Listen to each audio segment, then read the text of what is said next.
Thank you.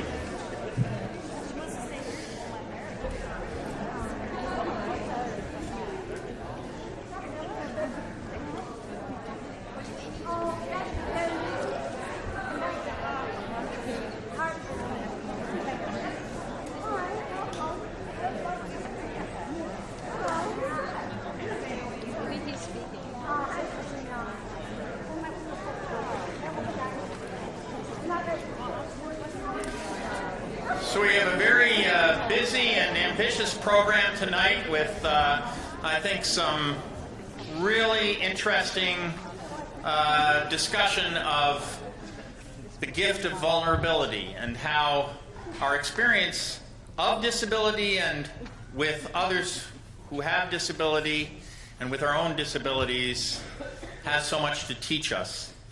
And the evening has been made possible through exceptional generosity of the Segelberg Trust at Dalhousie University. And so to begin, yes. And so to begin the evening, I'm going to introduce Bill Leahy, who is a board member of the Segelberg Trust, a professor at Dalhousie Law School, and he's going to welcome you.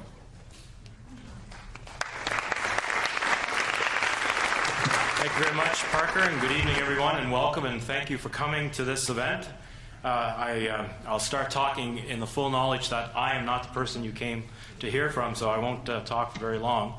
I just want to say on behalf of the Segelberg Trust, and a little bit more specifically, something we call the Segelberg Dialogues on Faith and Public Policy, that we're really, really pleased to be associated with L'Arche and to be contributing to the sponsoring of this event.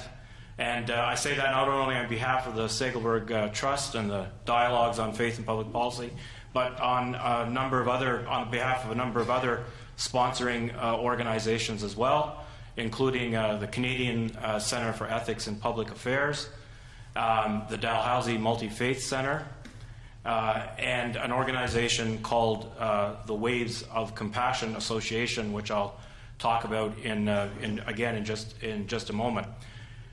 The other thing I want to say is that you probably know this because you've seen the posters. If you didn't see them before tonight, you've seen them tonight probably.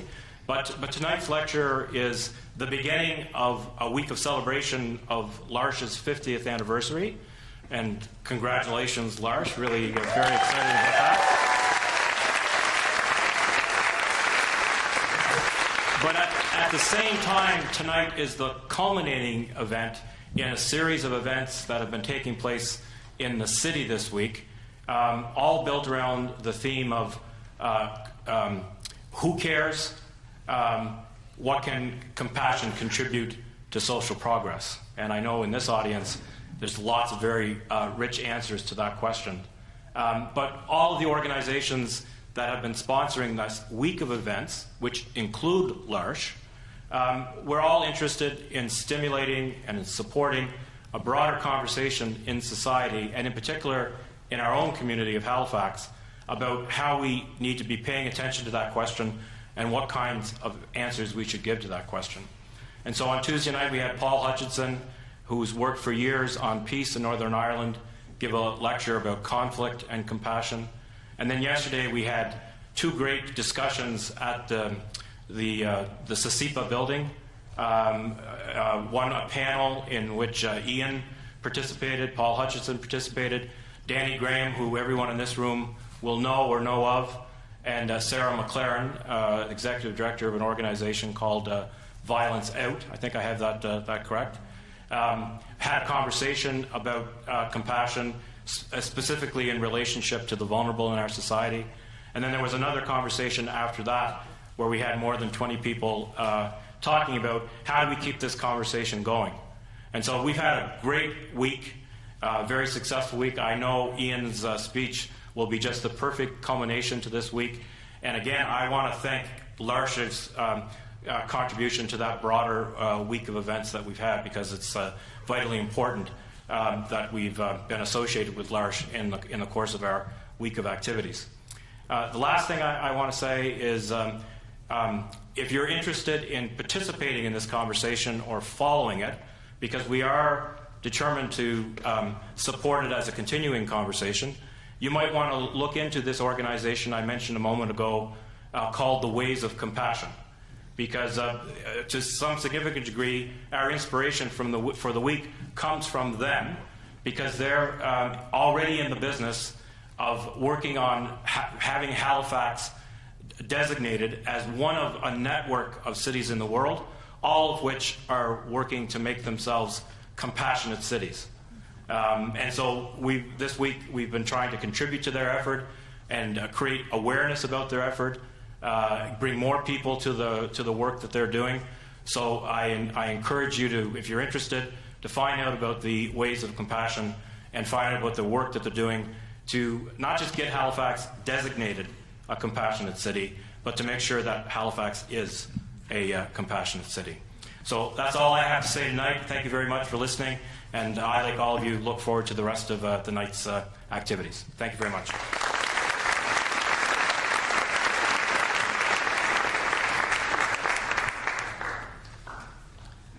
Thanks very much, Bill, and I also want to welcome everybody on behalf of L'Arche Atlantic, the 5 L'Arche communities in the Atlantic provinces. Who's here from L'Arche St. John? Oh, make some noise. Come on. That's better. How about from L'Arche Home Fires in Wolfville? All right. And in Antigonish? All right. Did St. John, all right. Halifax, L'Arche Halifax. And who's here from L'Arche Cape Breton? Yay! All right. Well, we have a wonderful speaker tonight. You will notice in your program that there is a little biography of each of the people who will be on the panel tonight. And I'm not going to read all that material because you've got it right in front of you. And all of our panelists have rich knowledge and experience of life with disabilities. But I think most of the people in the audience do too. And so I want to emphasize that this is not an evening with a bunch of experts up on the podium, and least of all me, and a bunch of people down there to soak up our wisdom. Not at all. I want to hear about your experiences when we get to the questioning part of the show. So we'll start with some remarks by Ian Brown, who has written just an extraordinary and wonderful book about his experience with a family member with disability, and I'm sure he's going to tell you about that. And then we have 3 panelists who will come up after Mr. Brown speaks, and they'll engage us all in some conversation. That's about the time when I'm going to start dragging you into the conversation too. So without further ado, please welcome Ian Brown.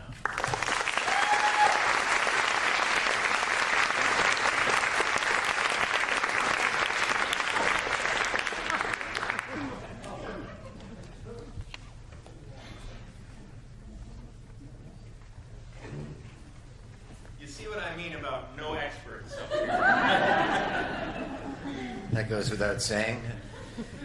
Good evening. Nice to see you all. I have to say, I do think Halifax is a compassionate city.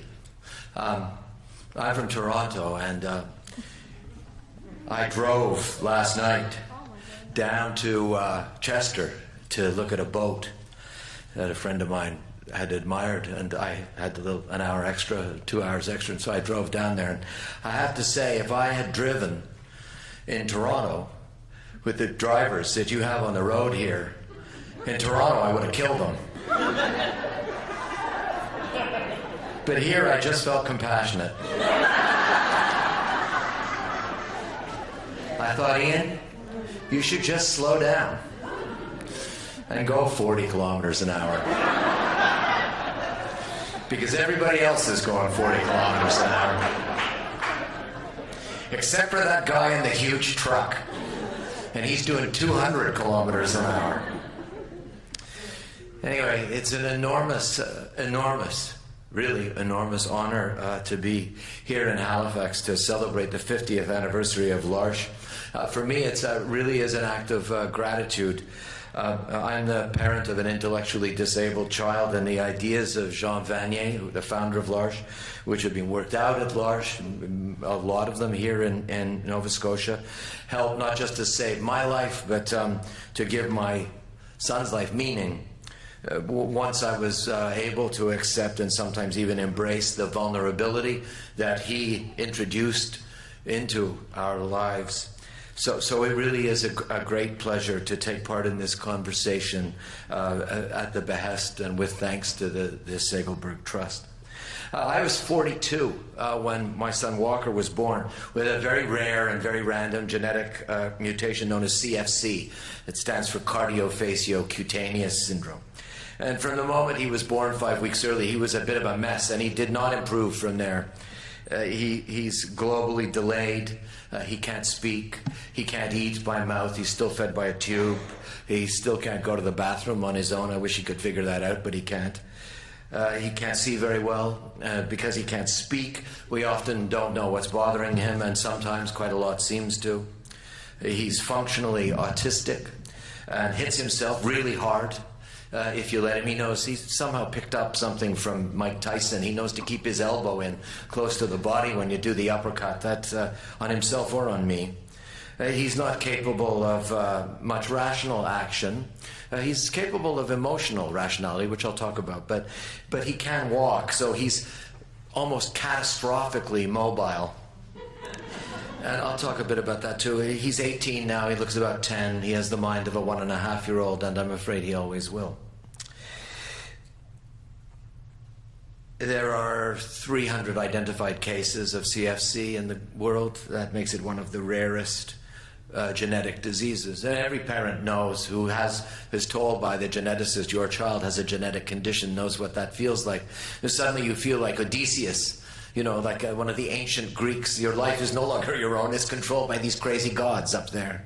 And it happens instantly, too, that change. I don't know if you've ever lost your wedding ring in the sea.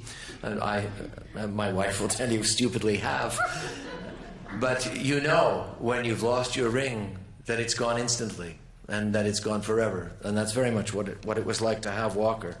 Well, I found the experience of raising this genetically handicapped child so daunting, so terrifying, and yet so unexpectedly interesting and moving often, that the only way I could find my way through the experience was to write a book about it. And to my surprise, people read the book. That doesn't normally happen when you write a book.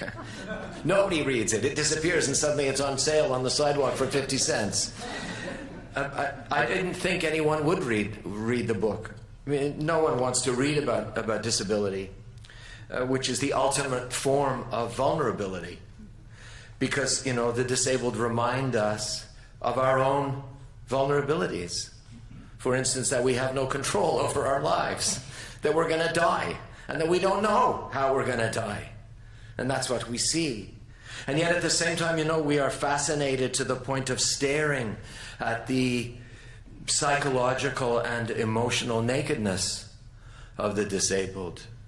We're fascinated, fixated by their need. And so, as frightened as we are, we also seem to believe that they might have something to tell us. These strange wanderers who are amidst us. In the Middle Ages, the intellectually disabled were forced to live outside of walled cities, but they were allowed in on feasts 3 or 4 times a year because people thought, well, they might know something we don't know, something beyond the rational. They might be able to tell the future. And some of us, especially people amongst you who've worked at L'Arche, still believe that we can learn something from the disabled, even if we don't always know that we want to learn something, and even if we don't know what it is that we long to understand. Anyway, I didn't know any of that when Walker was born, and the slow process of learning to keep him alive was a frightening daily lotto. But even more daunting for me was the task of figuring out what value his broken and very vulnerable life had if in fact it had any value. Because I'm not a sentimentalist at all. And I'm not religious, and I was not at all sure that his value had any life. He'd been kept alive by medical geniuses. But then the medical geniuses said, okay, he's alive, he's yours to take care of. And that was a freaking nightmare, not to put too fine a point on it. I didn't know what Walker's life meant, if it meant anything at all, given that so much of it was lived in the twilight and on the edge of normality. And before Walker was born, my wife and I were very cool people. You know, we went to discos and parties. We were invited out. We had a fantastic social life. We were considered a hot little couple. I mean, I know it's callow, but I kind of enjoyed it at the time. But with the birth of Walker, we were suddenly on the verge of this bottomless abyss of sleeplessness and financial ruin and marital discord and continuous anxiety and the fear of, pretty much solid irrelevance. I mean, suddenly, my life, my wife's life, his nanny's life, half my daughter's life, we're all consumed caring for this strange, broken boy's so-called quarter life. And that did not seem like a balanced equation to me. And the doctor said he might live to middle age. They'd say it positively. He might live to middle age. But a boy living in that much pain, I didn't know if that was good news or bad. And my wife and I had endless arguments because we switched off nights. He wouldn't sleep through the night, so neither one of us got more than 2 nights sleep in a row for about 10 years. And we argued about it, everything. But mostly we argued about whose turn it was, to sleep with Walker, or whose turn it was to feed Walker, or whose turn it was to change Walker, or whose turn it was to take him to the cardiologist, or the geneticist, or the respirologist, or the pediatrician, or the ophthalmologist, or the ENT specialist, or the physio person, or the speech person, or even to the drool clinic. He went to the drool clinic. He went for a year. They told us at the end he drools. It was fantastically illuminating. I spent a lot of time in the emergency department at the hospital. If you really want to study compassion, its pros and its cons, its ups and its downs, and its ins and outs, I suggest you spend 3 hours in the emergency department at a hospital. 3 hours is like a graduate course in compassion. You learn all these things, these tricks. For instance, you learn that you don't park on the parking level that's filling up. You go to the one below that, because there'll be a spot next to the north elevator. And you want the north elevator because that comes out near the Tim Hortons, not the Starbucks. Not that Tim Hortons coffee is better than Starbucks. It is not. It's swill. But the thing is, Tim Hortons never has a lineup. And when you've got a squalling Walker in your arms, you don't want a lineup.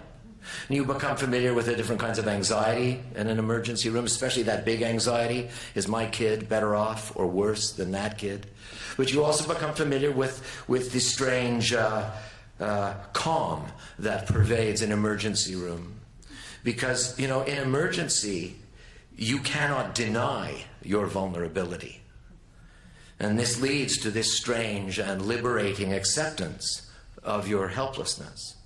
Emerge is right in the maw of it, and it will either go one of 2 ways. And the great thing is, if it goes the right way, and this big, pawing, sweating animal of a hospital releases its grip on your child, and you can go back down to the level below the one that's filling and get your car and come out. And the sun is always rising when you come back from the emergency room. It's never 3 o'clock in the afternoon or 10 a.m. The sun is always rising. But when you come out of that parking lot, having paid the $30 for the parking, and it is $30, the $30 for the parking, you see, and the sun is coming up, it seems like life has begun all over again. You can make plans, and plans seem like the greatest thing on earth. It's a small thing, but, hope is it's a high-density material, and a little bit goes a long way. And Walker was subject to many illnesses. Every kid gets diaper rash. Walker had the Fukushima of diaper rashes. His constipations were worthy of Homer, honestly. 2 or 3 volumes would probably do the job. It took at least five drugs.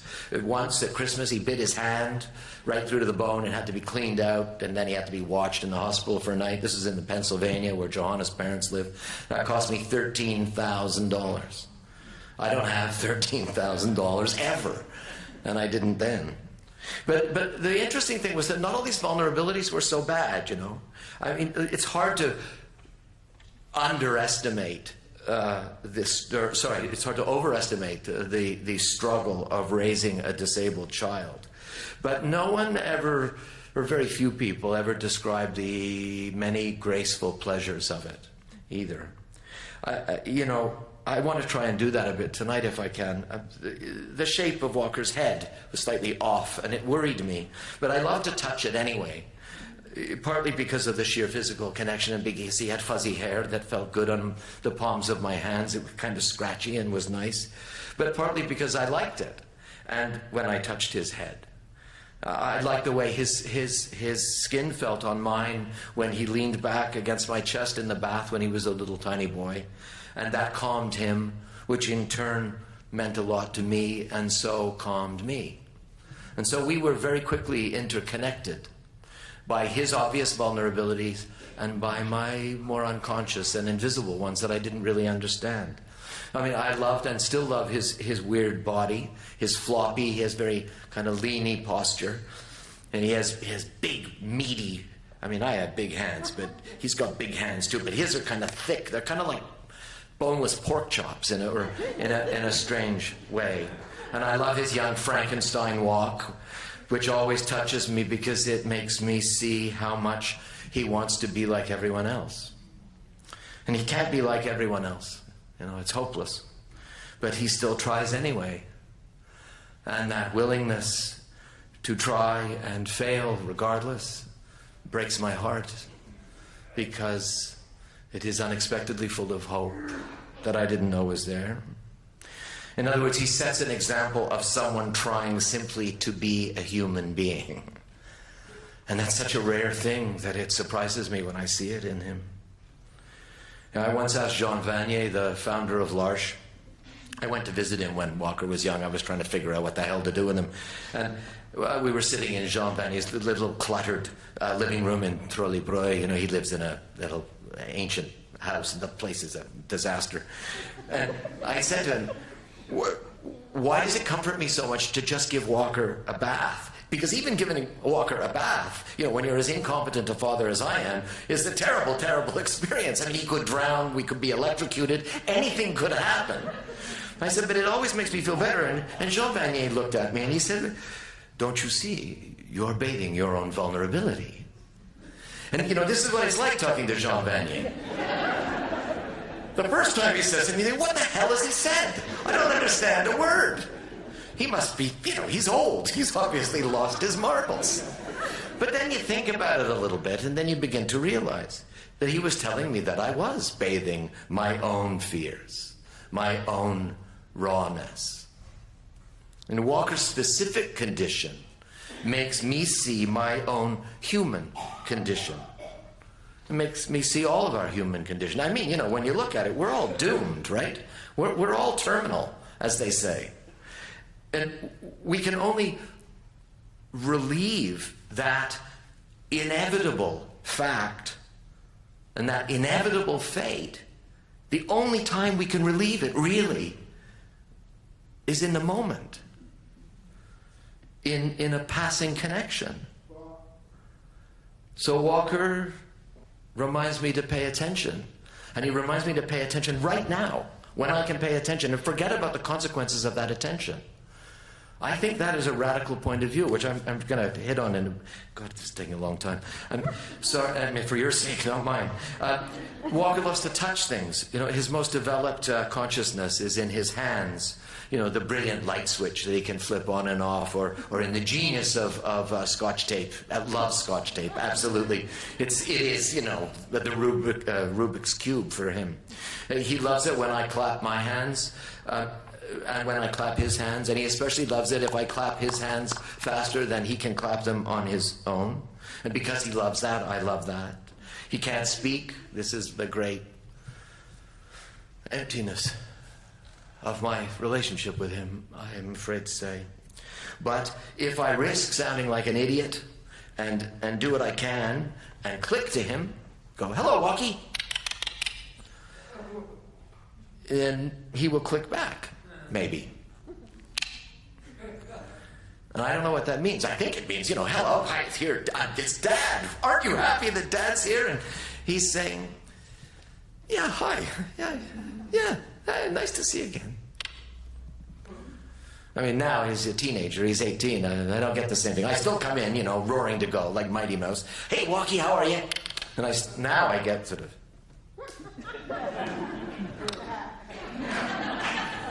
which I think means fuck you, old man. I'm not sure. Not absolutely certain. When I'm walking down the street with him, I still lean forward and I talk to him all the time, pointing out, this summer the white mini dress was back. We talked about that, various other things. And he can't reply, but he loves it that I treat him as if he can, as if we are equals, as if we are having a conversation. And in many ways we are, because he cannot talk, but I cannot communicate with him, and so we are both mute. We are mutually disabled. And that is a leveling and an evening and an equalizing thing. So we have to work around our mutual incapacities. We go through the motions of a conversation, but it turns out that the motion and not the content is what matters. And I was going to make a joke right now about Maria Muldaur and Masters and Johnson, but I didn't, because I thought no one would recognize the song, It's Not the Meat, It's the Motion. I'm glad I didn't make the joke. For a long time, of course, it was impossible for me to accept any of what I'm talking about, touching him, having this strange clicking relationship with him. It was hard for me to accept any of it as normal, at least if you define normal by the standards of the everyday world, where we have to be anything but vulnerable, where we were praised and rewarded for being, for having power, for creating power, for being right. For a long time, I couldn't talk about Walker to anybody. I kept him a secret from my friends for 2 years. And the problem was that I kept trying to talk about what he was supposed to be, as opposed to what he actually was and what he actually did. I mean, Walker wasn't normal. So if he wasn't normal, what was he? And eventually, I broke down almost through sheer exhaustion and through incapacity. And I began to describe Walker as Walker without apology or without sentimentality. And it was only then that things got better and more interesting. I couldn't change him, so I began to pay attention to him as he is. I'll just give you one example of this. He loves to pretend that he's not paying attention. He's very good at it, looking out the window, checking out this, checking out that, until something distracts me, and then he performs an evil deed. So if he were here right now, and he can be a very charming guy. I mean, like he'd walk around, he'd come over to your chair and he'd play with your chair. He'd probably turn it on, and try and drive. He loves to do that. Drive up the thing. He would love the glasses with the water glittering here. He likes women, prefers them to men, and he would sit in your laps and he would look down your dress, which he does. He does it so persistently and so regularly that I once said to my wife Johanna, I said, I think that might be part of the syndrome, and she said, no, that is actually hereditary. Anyway, I've learned to do a bunch of things at the same time with Walker. Like I can watch him and talk and dance and do all that sort of stuff. I've learned that. I've had to learn it. But eventually, the point comes where I, too, become distracted, probably by, a cleavage or a blouse or something that I myself have spotted. Whereupon, and only then, Walker wipes out my laptop, the glass of wine, the crystal glasses, anything that's valuable and shiny he seems to go for. And for a long time, I thought, oh great, he's a psychopath as well as disabled. And when he's 15, I'm going, through the plexiglass in Millhaven. It took me a long time to realize that that's not what he was doing at all. It took me a long time to realize that he is quite aware of how much less capable he is than others. It makes him lonely, it makes him feel isolated, it makes him feel sad. But this deke out is a chance for him to demonstrate for once that he can, on occasion, outwit me, his almighty father. And I used to think, well, that must be a pretty big liberation for the kid, to be the equal of his dad, even for a while.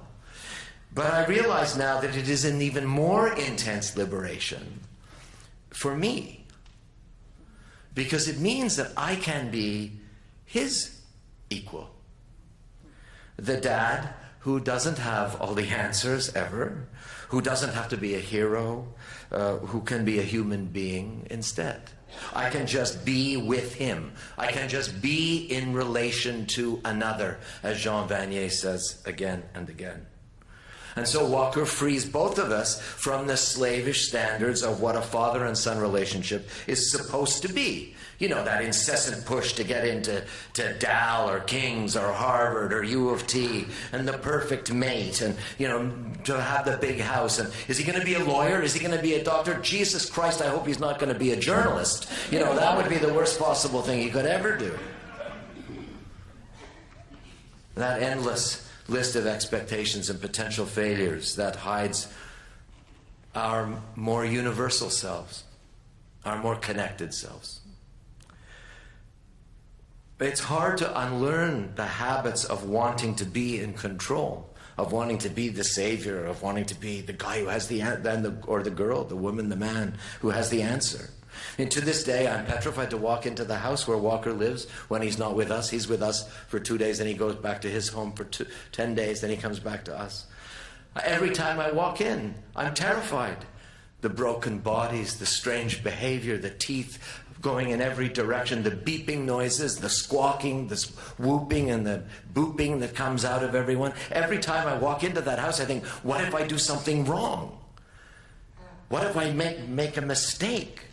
Can you think of anything stupider? Somebody walking into a house full of disabled people thinking, what if I do something wrong?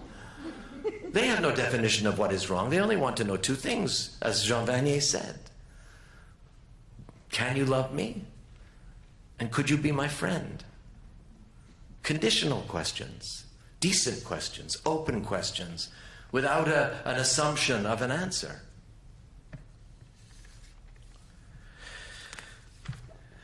In this way, by forcing me away from obvious success, by making me, dance to the backbeat of vulnerability, instead of the forebeat, the baseline of controlling success. Walker has made me more tolerant, I think, certainly more alert and watchful, maybe subtler. Hard to make a journalist subtler, but I think he might have done a bit of a job on that. He makes me wait before I render judgment because he's made me see that judgment is the least valuable of our talents as human beings, that we spend so much of our time on it. I've come to see him as what I like to call a refuge from the relentless grind of the survival of the fittest. He may be a genetic anomaly or a mistake of physical evolution, as a geneticist once referred to him, to me, to my face. But I suspect he may be a valuable mutation in terms of our ethical evolution as a species, in terms of the evolution of our social instincts. And this is not just some crackpot theory that I have, Walker's fragile, but he's not weak. And he's shown me that fragility is not the opposite of strength, that fragility is its very own self-defining kind of strength. And I'm not the only one who thinks this. Charles Darwin thought it as well. He was once asked if evolution was the survival of the fittest, how it was that man and not the apes was in charge of the show. Because if it's the fittest, the apes should be up there. They got more on us. And Darwin actually replied, because strength is not the only way to define fitness. And Darwin believed that human beings developed the ability to speak and communicate because we were physically weaker than other species and so selected for another advantage. And Walker is one of the vulnerable.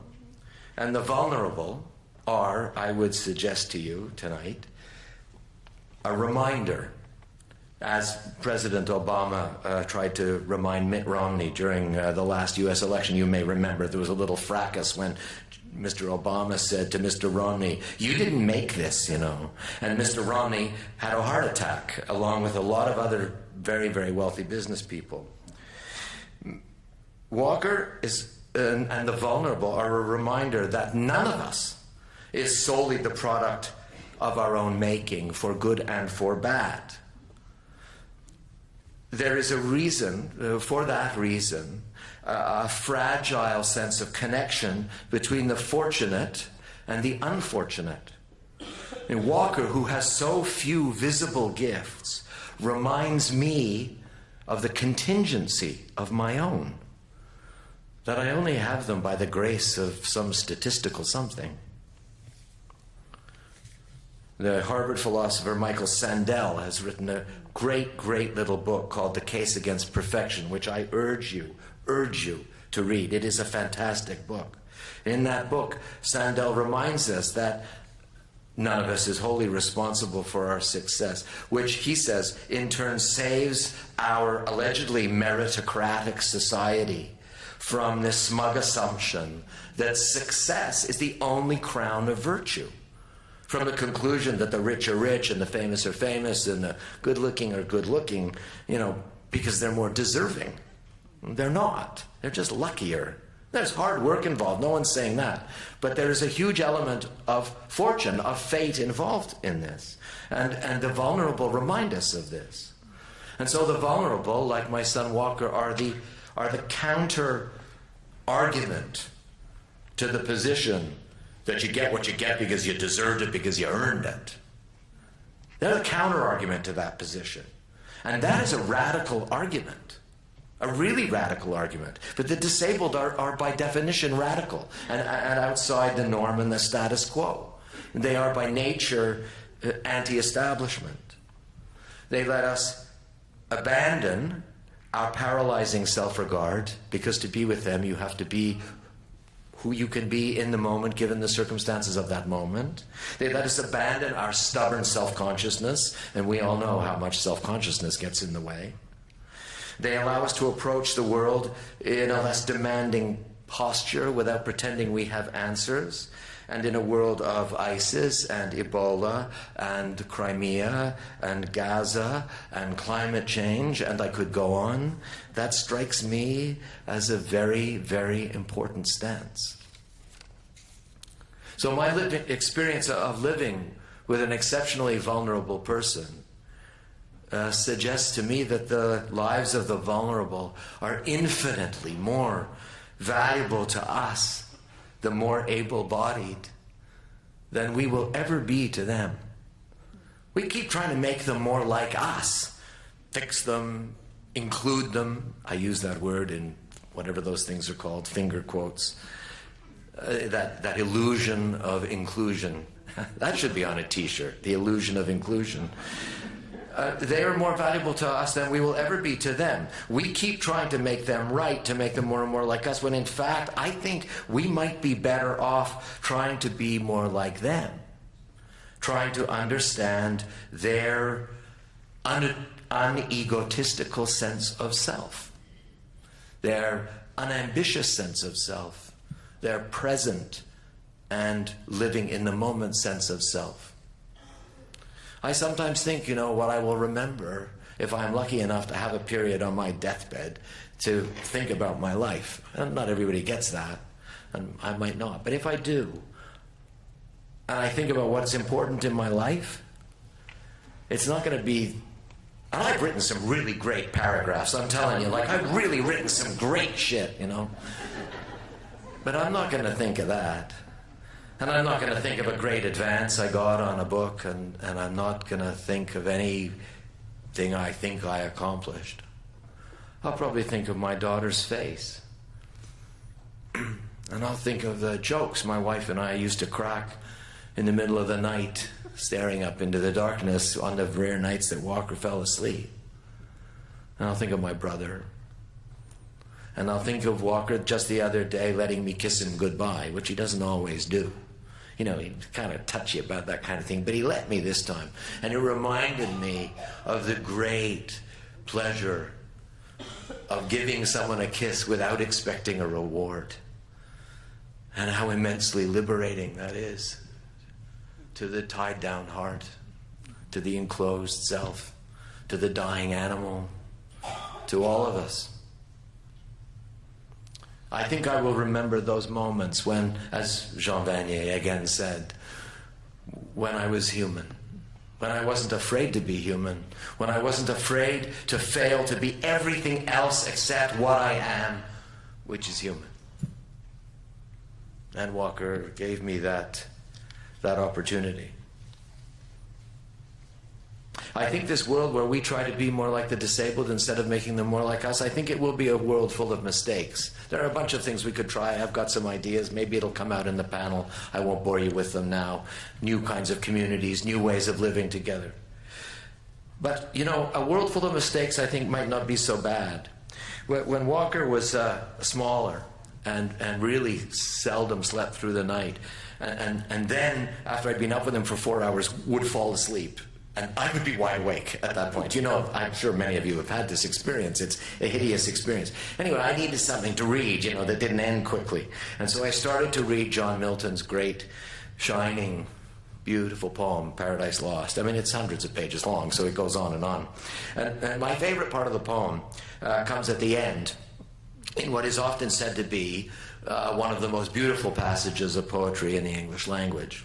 It's right at the end. Adam and Eve have eaten the apple, right? They've fallen from grace. They're wearing clothes again, you know, so they're really depressed. And they're suddenly human. And as they walk away, really, like they're down, man. They just feel like shit. And they're walking away from this perfect world they've lost, the Garden of Eden, wondering how they can possibly survive without all that perfection to look up to. And suddenly an angel appears to them, before them, and the angel says, basically, oh, come on, you know, buck up. It's not that bad, you two. In fact, this place that you live in now, this fallen place, is actually better, because now you will face who you really are, away from that ideal land where everything is perfect and nothing is achievable. So you will face your own imperfection, and the angel says, and this is my favorite line in the hundreds of pages of poetry, and you will build within yourselves a paradise greater still. I think if we embrace vulnerability without freaking out, without thinking that we got to get it right and turn it into a royal commission and turn it into a bunch of policies and then turn it into a bunch of results that can be measured in a bunch of votes, I think if we can just calm down a little bit and take ourselves as we are and embrace vulnerability and its many openings and enlargenings, I think we could at least try to build that paradise of our own making, if we were willing to accept our own vulnerability and welcome the inevitability of our own failure. And for the chance to talk about that with people who have been involved with L'Arche, where you have already begun that project, I cannot begin to say thank you enough. Thank you very much.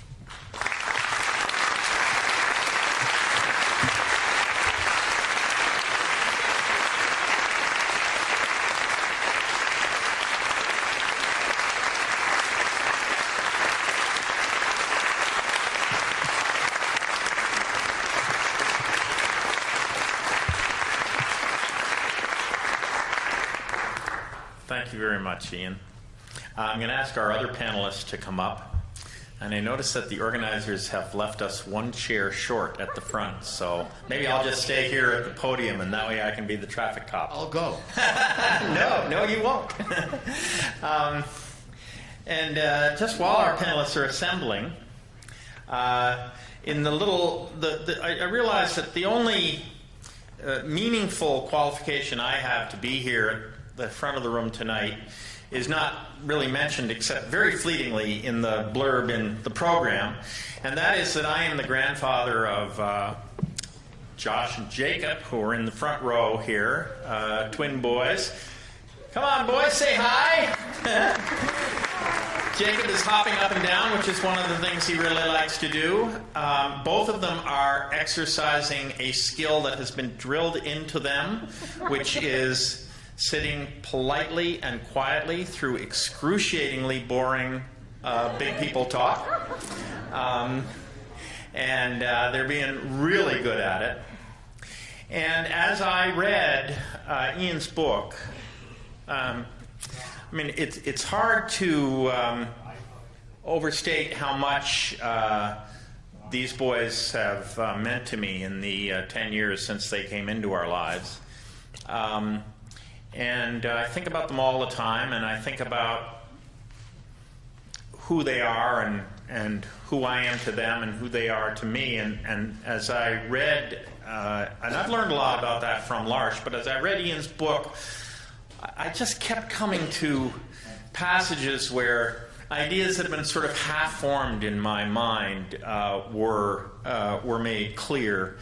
And it's just, I cannot... Here, I'll just do the book interviewer thing and say, if you have not read this book, The Boy in the Moon, I cannot recommend it too highly.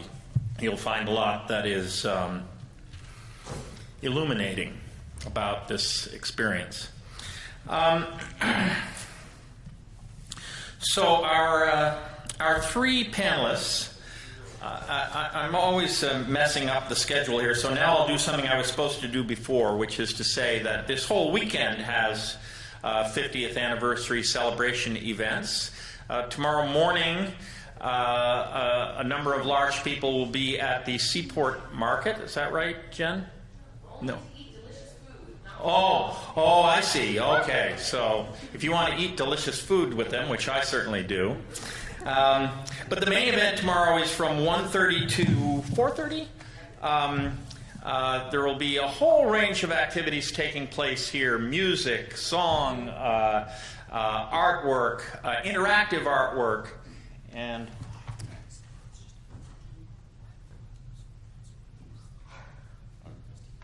so he needs to work that out. Okay. I'm sorry, that was a secret message that I'm not able to share with you.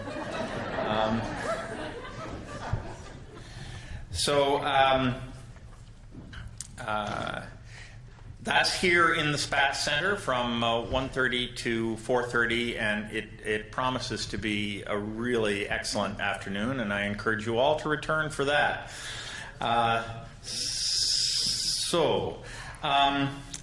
I'm going to begin by introducing Alan Hall, who is here from Fredericton, where he is lecturing in philosophy at St. Thomas University, and the rest of it you can read in your program, and ask him to put a question or a comment to Ian. And don't think that you're going to get off the hook, because you'll soon be brought into this. Hello.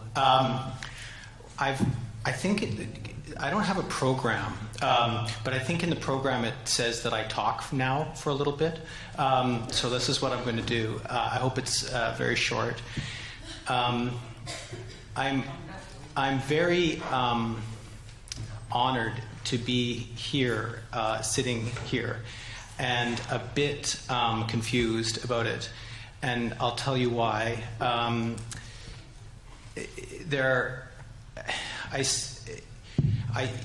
Many years ago now, just after I'd finished my undergraduate degree, the woman who I had fallen in love with, who is now my wife, isn't that always how that goes when they say that?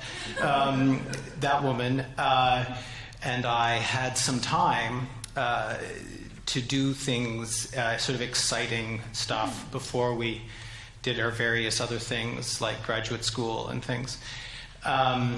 And I was really excited to go to like the Hindu Kush or something and dig wells, because I thought that would be cool. And she wanted to go to L'Arche, and I didn't at all.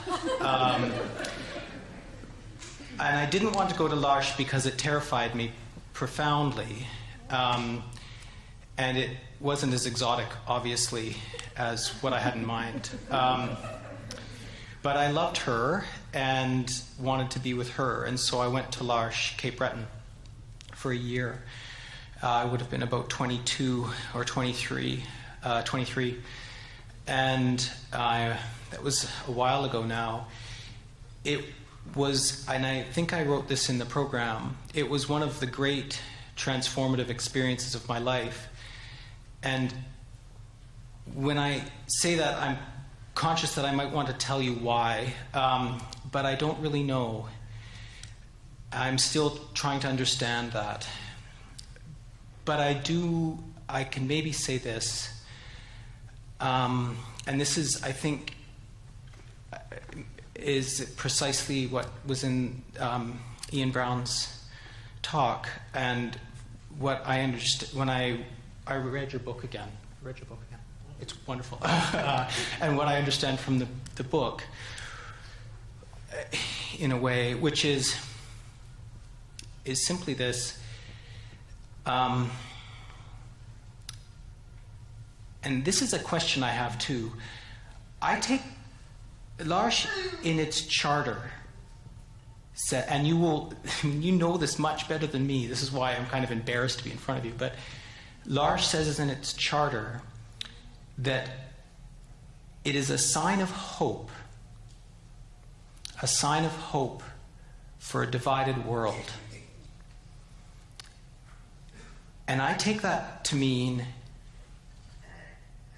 it'd be something extraordinarily radical and profound. It's not a sign of hope for people with disabilities. It is that, I think. It's an excellent place to be there, right? That it's a wonderful place to thrive, I think, if you have a disability, from what I've seen. But that's not what it's saying. It's saying it's a sign of hope for a divided world. And that's a radical claim. And my question for everyone really is what it might mean for that to be true. And I can say this in my life, because if I have any virtue, I think it might be this.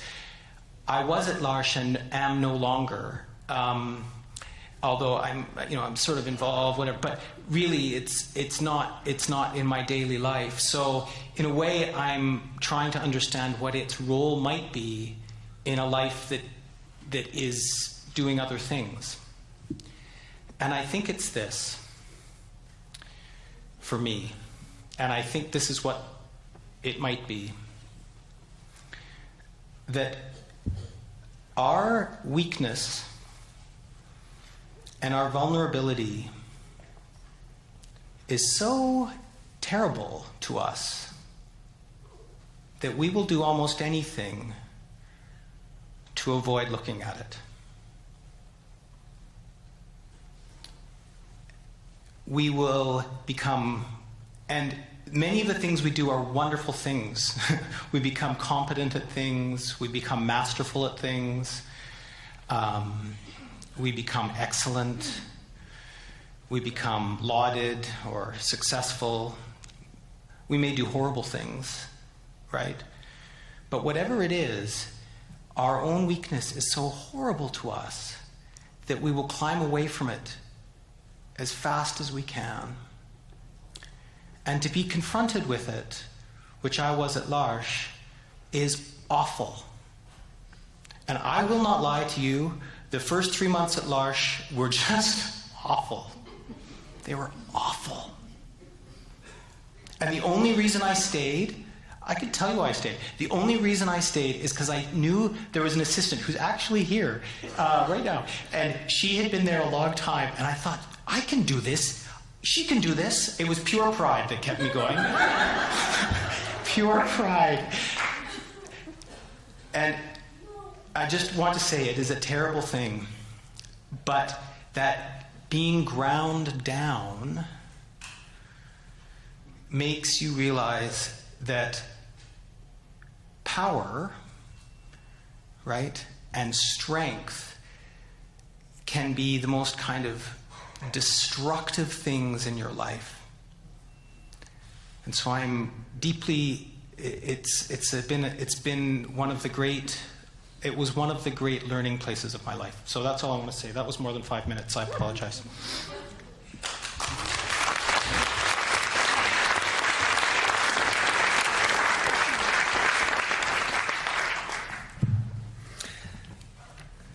Thanks very much. Our next panelist is Steve Esty, who's a longtime disability rights activist, and he is speaking to us with some technological aids that have been a little bit flaky, but they seem to be working now.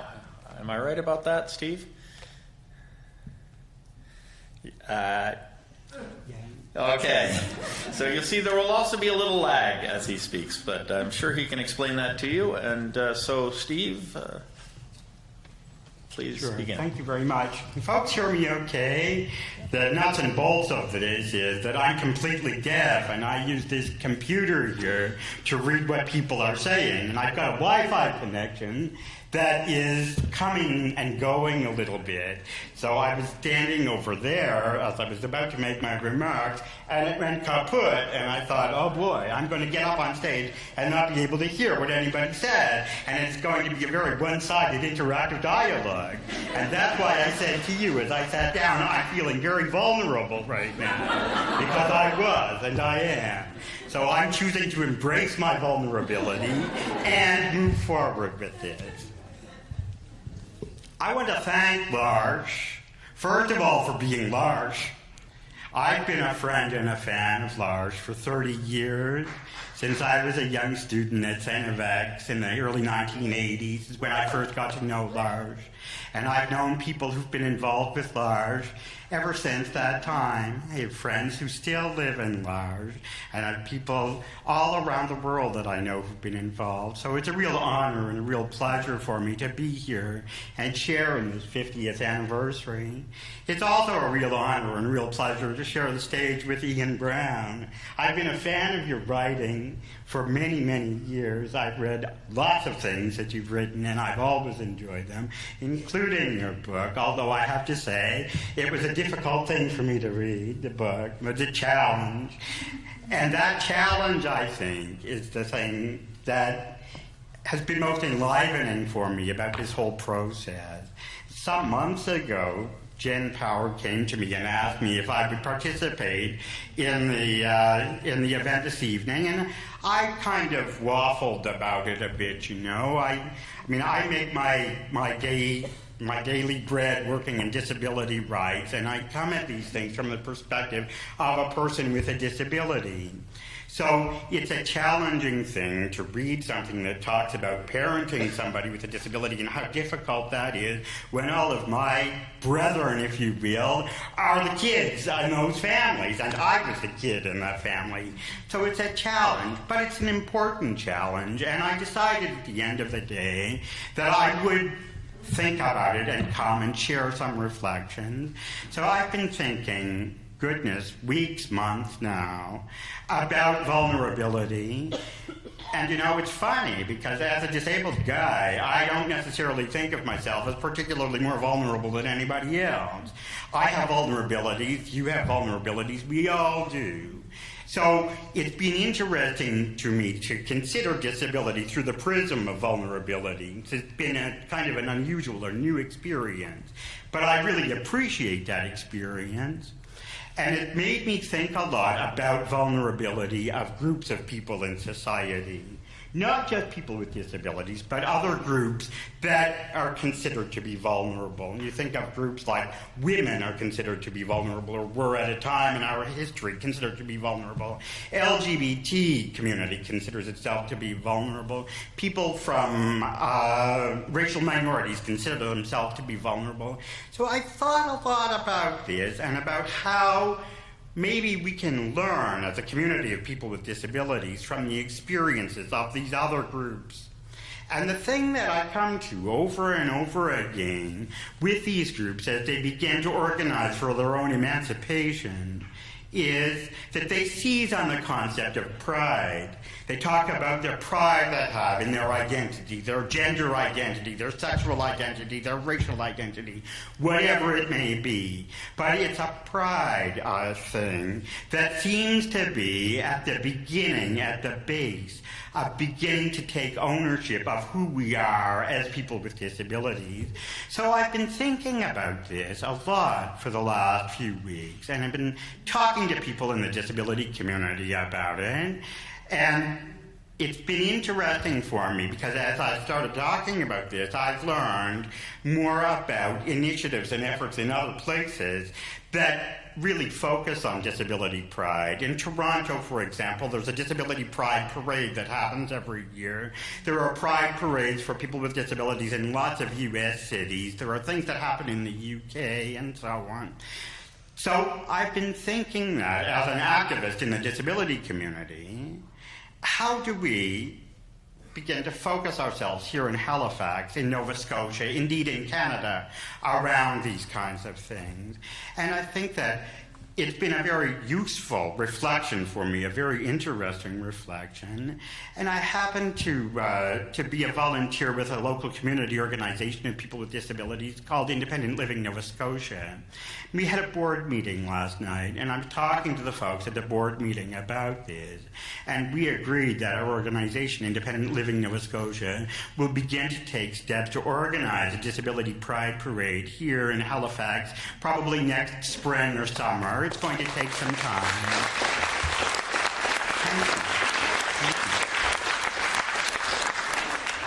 I think when they're clapping, it's a good time to shut my nose. So that's what I'll do. I appreciate it. But come for the parade, okay?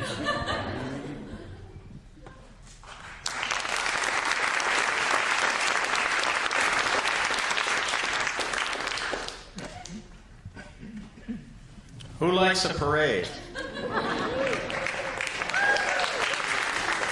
I certainly like a good parade. That's a great idea. Katie McTiernan is a young academic studying a whole bunch of things related closely to the topics we're discussing tonight, and also a alumna of L'Arche Cape Breton. So, Katie. Hello. Thank you for having me. I would not consider myself an academic, but thank you very much. I know things, I guess. I am specialized in certain areas, but that does not make me a specialist or an academic. I am no expert. But I do live in L'Arche. I build community with Anna, Chrissy, Jacqueline, who else is in the crowd? Chantel, Crystal. I've lived in Halifax for about 2 years now. I live in my own home. I live out. But I work there. I work, quote unquote, with L'Arche Halifax, and I have learned innumerable amounts of things from L'Arche Halifax, but I can't touch on all of them tonight, unfortunately. When I was reading Ian Brown's book, thank you so much for writing that. I was thinking specifically about a moment, and you mentioned it here briefly, that Walker had struck you at many different times in your life. And one specific moment where you expressed your verbal frustration, you said something like, "Stop it, you bastard!" And that struck a chord with me in the way that I live and build community with a woman named Beth, and she is a wonderful and complex person. She lives with autism, and she also has an undiagnosed, what they have vaguely said as schizoaffective disorder. So she experiences some elements of psychosis, like hallucinations and paranoia, among other manic and depressive episodes.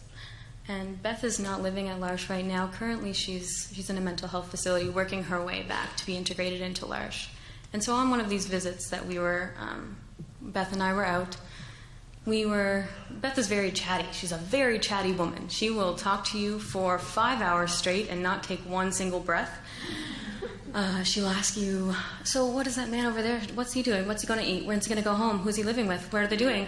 And you're trying to keep up with her and say, he's living with his partner. They're going to have a sandwich. What kind of sandwich? Ham sandwich. And you're trying to keep up with her, which is impossible. And that's on a good day that she lets me keep up with her.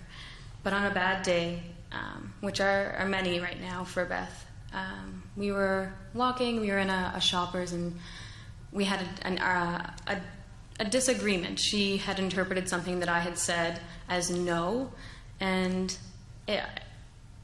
for Beth, sometimes with communication issues as well, it is very difficult to know when Beth does the thing she does, if she is frustrated or if she can't express herself, if those are the roots of why she does what she does. It's very unknown at this point because Beth is not able to very clearly express what she's feeling and what bothers her. So I'm going to say that it is because of this discussion that she gave me this very dark look. And when you see the dark look, you know what's going to happen next. Quick blow to the side of the face, and not a soft blow. It was a very hard Mike Tyson-esque hit. And immediately my defenses went up. I've never been hit before, well, by brothers, but that's a whole part of siblings. But to be struck intentionally by someone who you care very deeply for is very traumatizing, and you don't initially know how to respond to that because you care so deeply for them, and you're unbelieving that they just hurt you in such an intense way. And we were in a Shoppers Drug Mart, and Beth had a Gatorade that she wanted to buy, and I said, "Put the Gatorade down!" in my deepest voice I possibly could manage. And we stormed out of the Shoppers with everyone looking at us, not knowing what to do. No one intervened. No one said, "Are you okay?" Probably because I was walking fairly fast. And as we were walking home, we ended up having to cross the street onto a traffic island to cross to another street. And Beth came at me a second time because she was still in this state of darkness, that she couldn't see that things were going to be okay. And so I had to do like my ninja block and try and avoid getting hit again. And at this point, luckily enough, coincidentally, serendipitously, there was a car of two police officers, and they just kind of did a U-ey and were like, "Hey, are you okay?" And I was like, "Yeah, I'm fine." And they're like, "I'm pretty sure you're not okay." And I was not. And they kind of stepped in, intervened, and we both went home. Moral of the story, I don't think, is that I'm not trying to victimize myself. That's not what the story is about. It's about what Beth has been able to teach me, not through violence, but through forgiveness, and through exposing and letting me see my own vulnerabilities, and that your instinct when someone hurts you is to hurt them back and to yell at them and to be cruel. And Beth has showed me that I should, instead of closing off, I should open my heart and I should welcome forgiveness, because that is at the basis what she deserves at the very minimum. And she's a very fantastic woman, and she shows such compassion when she's in a good place. And just the other day, I was I was marking the 9th anniversary of my mother passing away, and I'd mentioned this to Beth because she had asked how I was, and I was honest, and I said, "I'm not doing very well. I miss my mom." And she said, "You must miss her a lot."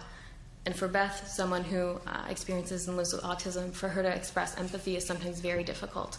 And I took that to mean very much to me.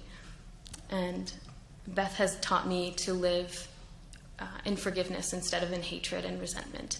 Beth has taught me to live a life of openness and to be open to the possibilities of a truly reciprocal relationship, one that is bidirectional and not unidirectional. She is not the only teacher. I hope that I have been able to teach her something as well. And in that, I'd really like to celebrate everyone's vulnerability and to expose that our weaknesses and our fears and our internal reactions are not that of weakness, or we should not devalue weakness, but we should celebrate it. We should celebrate our strength and weakness, and we should do that as a community. Thank you very much.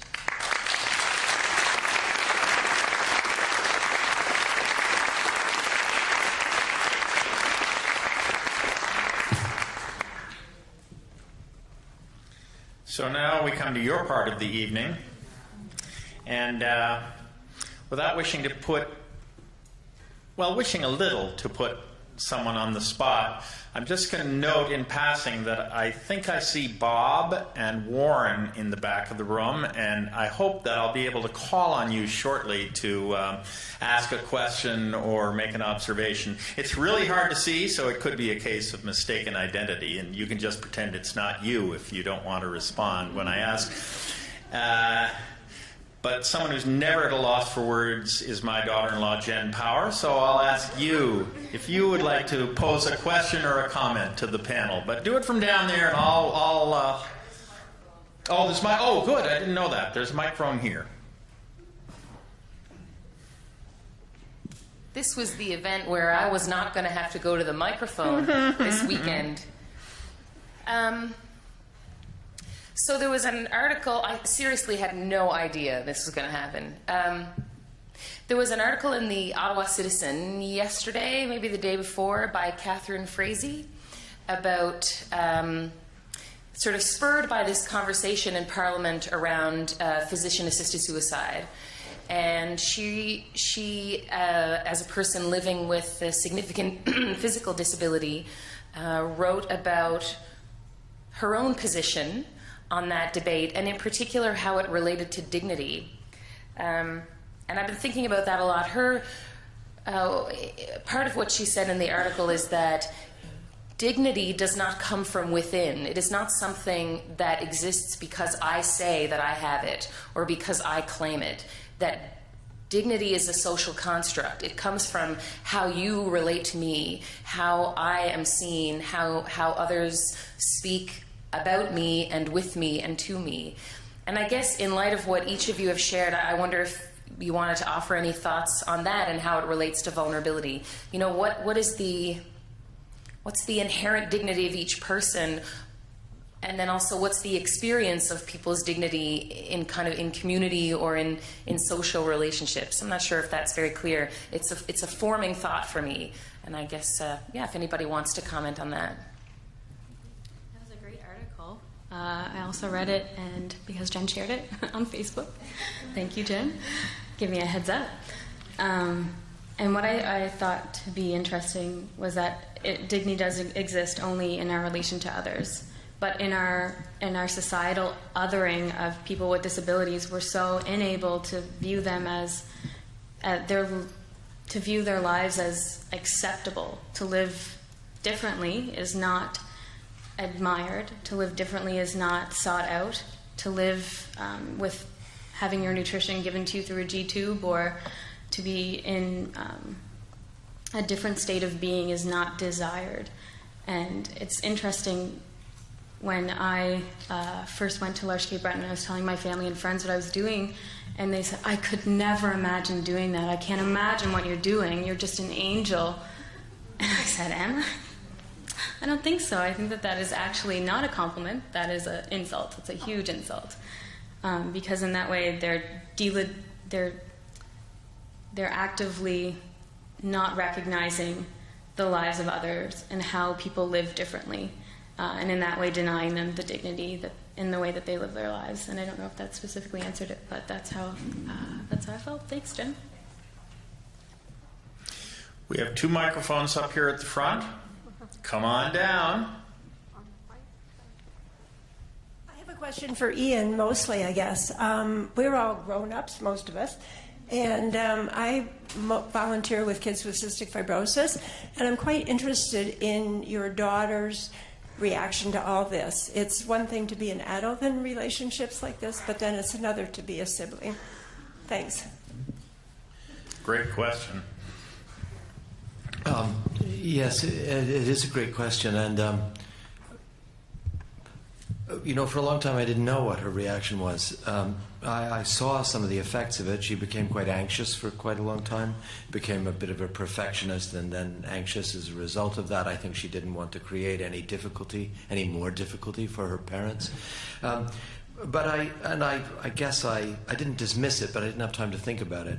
Recently, a playwright turned this book into a play in Ottawa, and it's an unusual play. It's sort of half play, half event. It's really interesting and good. But and it's in Ottawa, which makes it even weirder. But the playwright used the words in the book, but he also conducted interviews with my wife and I, and with Haley, my daughter, and with Olga, our nanny. And then he used their answers in the play too, and that makes up the text of the play.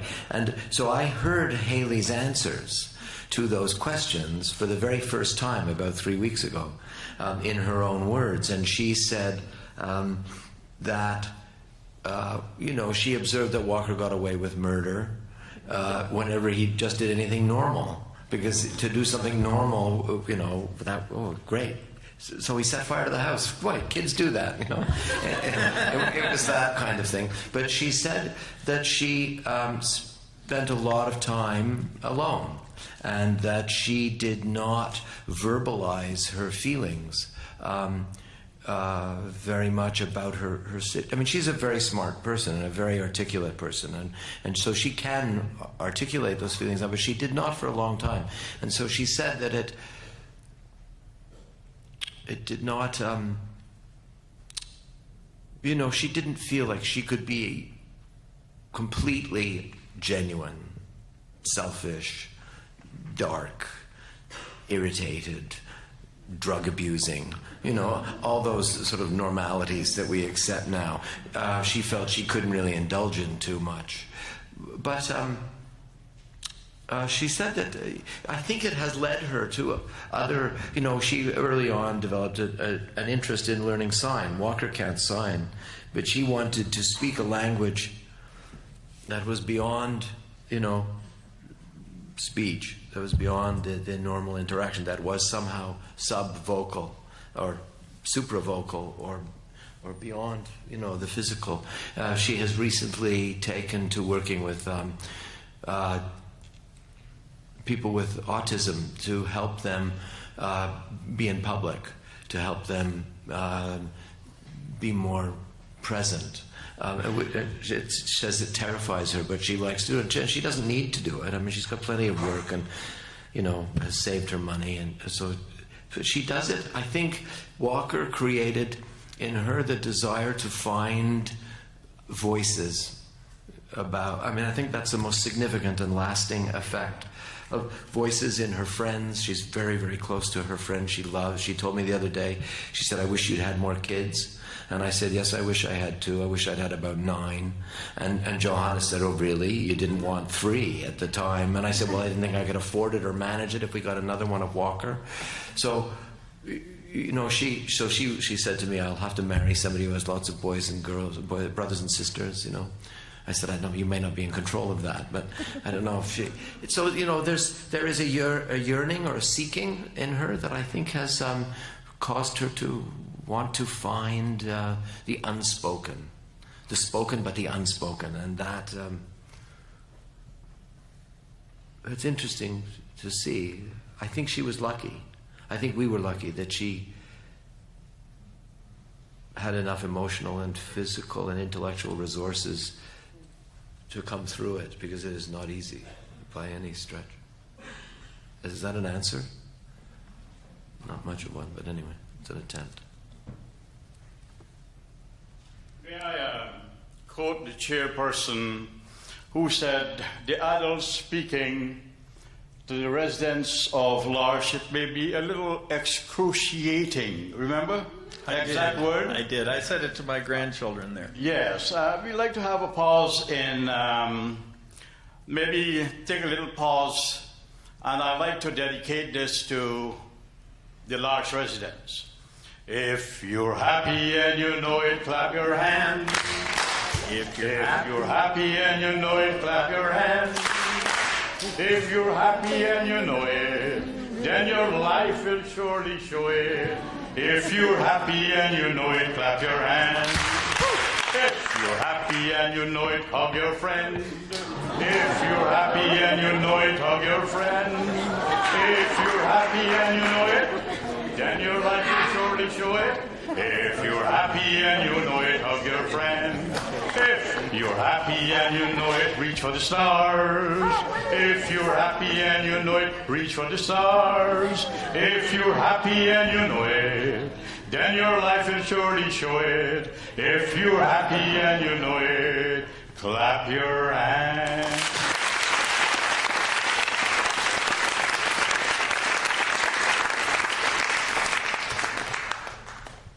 I was going to sing another one, but I have questions.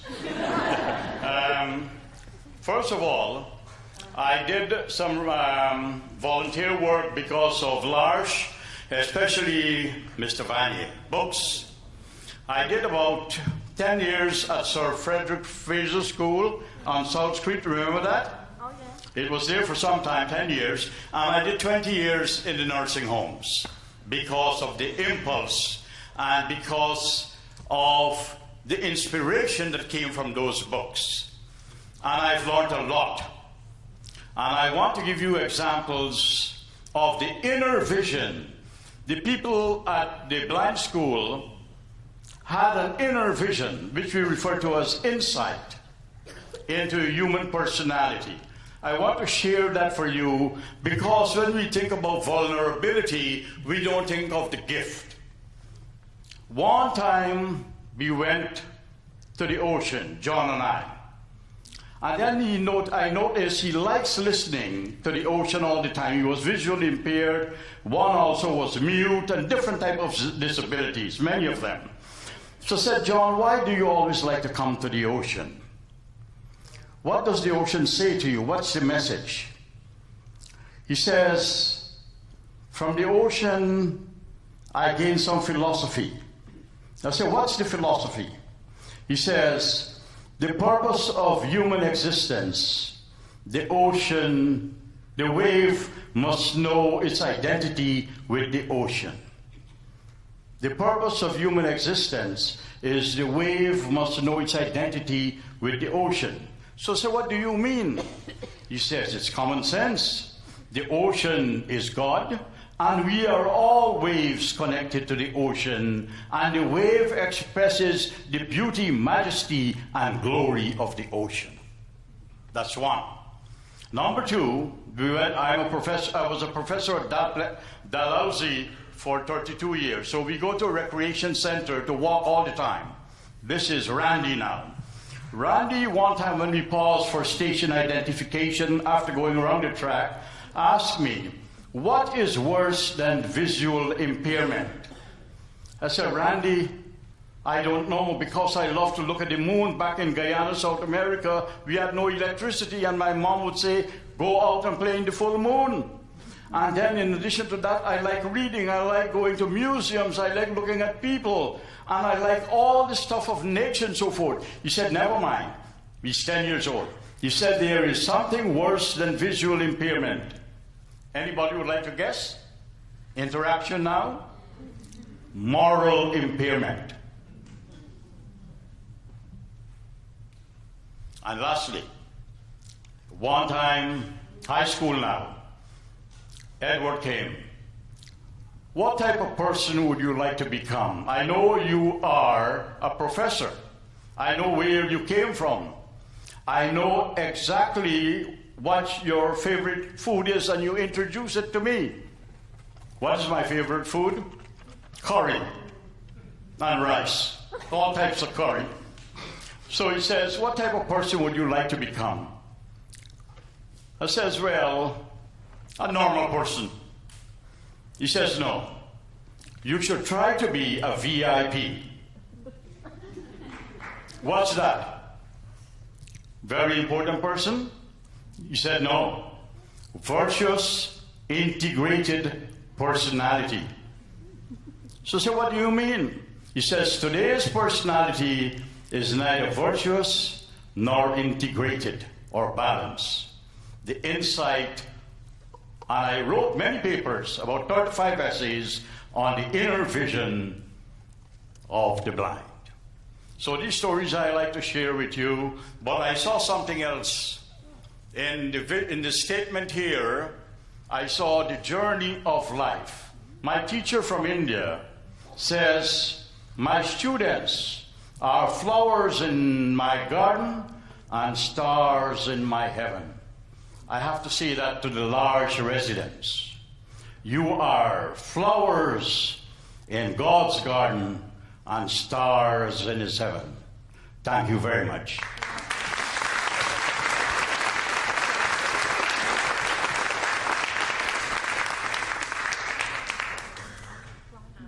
Hi, I'm a sibling of someone with a disability. So, Ian, when you were talking about your daughter, I can Right up close to the mic. Sorry, I can relate to some of your daughter's experiences as well. My brother just turned 40 years old, and I think as some of the parents can relate to here, when he was born, he was sent home with a death sentence, but he's doing very well. I'm not sure if you've ever come across in your comings and goings a woman by the name of Donna Thompson. And she's a close family friend of ours. And she's written a similar book of her own personal experience with her son with complex needs. It's called The Four Walls of My Freedom, if you want to add to your reading library. And it addresses exactly what we're discussing today about how we assign value to individual life. And she's part of a community called PLAN, or Lifetime Networks, and they build communities around adults with disabilities so that when their parents are aging, they can live a life in a loving and caring community, quite like L'Arche. And I guess my question is, I think it saddens me in a way that we have Lifetime Networks and L'Arche, and that we have to force building these communities, because I feel like as a society as a whole, we've been moving farther away from a community way of living. And I think it's because my personal opinion is that we're starting to assign life value to monetary and material things. And I'm just wondering what your thoughts are, and Mr. Etsy as well, maybe just in your role in disability advocacy, about where we should be trying to encourage people to assign value rather than monetary or material things, so that we can hopefully make society more communal without forcing it, through things like Lifetime Networks or L'Arche, that it's just organic, if you will. Anyway, just wondering your thoughts on that. Why don't you go first? No, you go first. I'm going to take my cue from you. I thought you were asking Ian a question, and I was very happily, comfortably kind of wandering around in my mind was to him as well. wondering how he was going to respond to you. But I can't say, first of all, I know Donna myself. I've met her a couple of times at different conferences and things. I've read parts of her book, and it's an interesting book, and she had an interesting perspective. I also know the PLAN organization and think that it does important and good work in terms of supporting families with kids with disabilities, and I think that that's the kind of thing that we all need to think about if we have people with disabilities in our families and so on. In terms of assigning monetary value to non-monetary things, or not, I'm not sure that's a new thing. I think that's been around in one way or another for a very long time, Perhaps it happens a little bit faster these days than it once did. I don't know. But I guess that, as I reflect on that and think about the existence of communities like L'Arche and things like it, are kind of guideposts or signposts for us as we try to make our way through the world. If you look at L'Arche and the communities and relationships that are built from those homes where people live, I think that people see that all through the community and so on, and at least those who want to see it. The people here tonight are people who see those things, and I think that kind of influence is an important thing. So I guess my only thought or reflection on that would be that we need to encourage these kinds of things and make them happen more often. Now I know.